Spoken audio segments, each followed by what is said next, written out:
This is the Wekiva River. Here, seconds from the beaten path, lies 40,000 acres of rich and abundant ecosystem. It has remained one of Central Florida's most desired natural resources, serving 340,000 visitors in 2014 alone.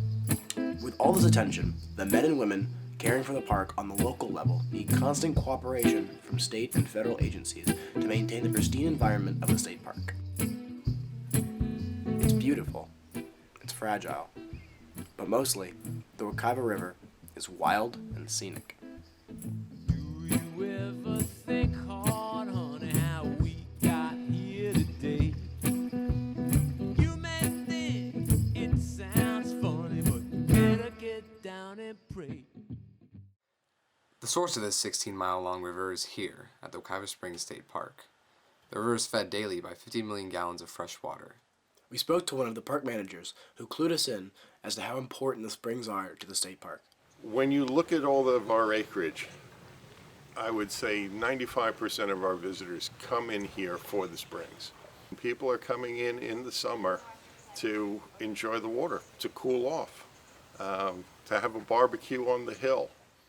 But Robert Brooks warns of the trade-off of having so many visitors at the park.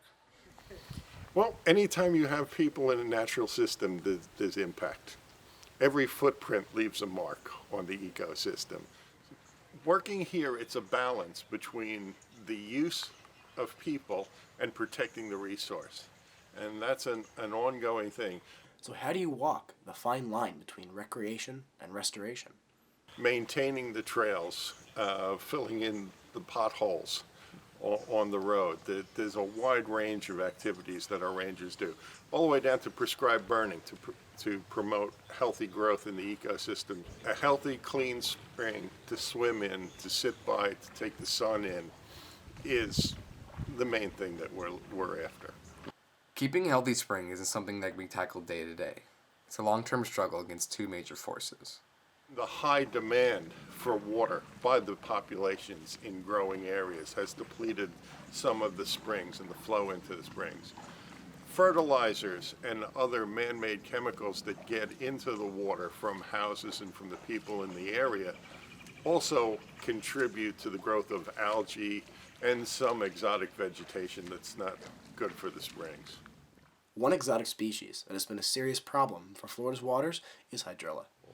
Hydrilla is an exotic species introduced into the North American water ecosystems.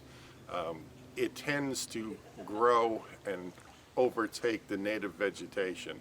To understand more about why hydrilla is such a threat to the river, we spoke to the park biologist, Paul Lamardo.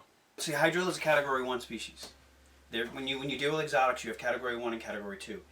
Category 2 just alters ecosystems, and it's there and it persists for a long time, where Category 1, which is worse, it alters ecosystems and it actually will displace natives. One of the reasons why hydrilla is so difficult to control is because of how quickly it spreads. Even here, I mean, a little piece of hydrilla, if it breaks off, we have that problem here because we have it in our lagoon. Canoeists goes by with their, boat paddle, they knock a piece off, and next thing you know, the water, it takes it downstream, and then it finds a new place to attach itself. It just grows so well. It's so prolific. It thrives on high nutrients, the sunlight. The environment here is perfect for the plant. We're very conducive to it. We got nice warm water, constant temperatures in a lot of cases. These conditions are only made worse by the presence of chemical runoff entering the springs from the surrounding community. Well, hydrilla is a plant, and you're putting fertilizer on a plant by having the nitrogen and the phosphorus in the water. This dual threat of pollution and hydrilla is not limited to Wekiva. Ecosystems across Florida and much of the southeast have experienced this pervasive combination. Federal, state, and local governments are tackling this issue by creating specific water quality standards and pollution regulations.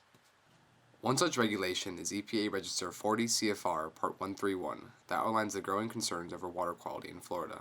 On the recommendation of hydrologists, the EPA has created new numeric water quality criteria to replace the former narrative evaluation used by many state parks.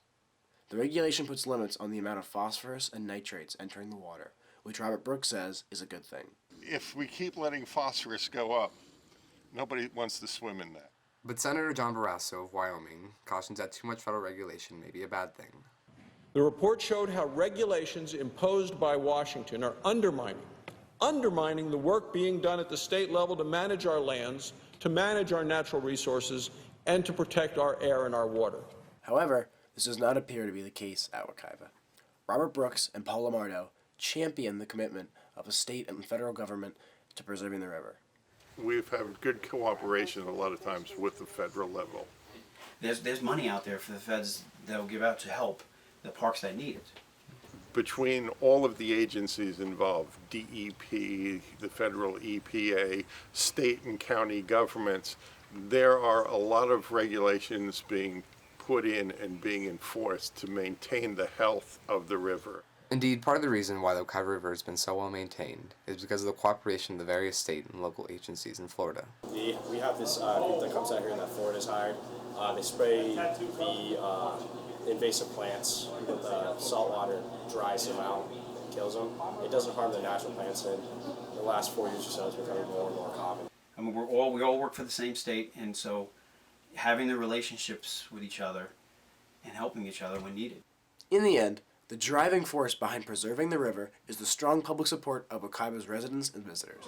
It's one of the last bastions of, Seminole County, and if something terrible were to happen to it, it would break my heart.